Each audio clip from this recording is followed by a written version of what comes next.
Yasi Pressman kinilig at hindi makapaniwala sa mangyayari sa kanya sa taong 2022.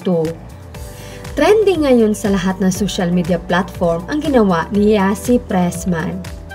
Bagamat kahit ang dalaga hindi inakala ang sagot ng trending na laro na ginawa niya.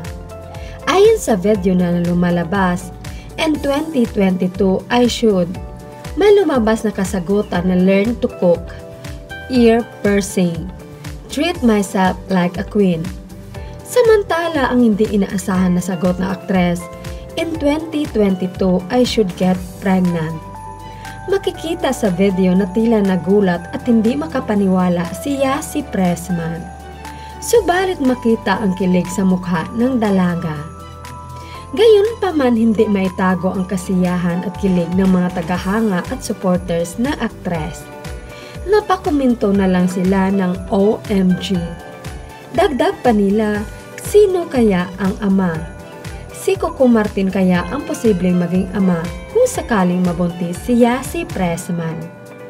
Abangan na lang ang mga kaganapan sa taong 2022 kina Yasi Pressman at Coco Martin.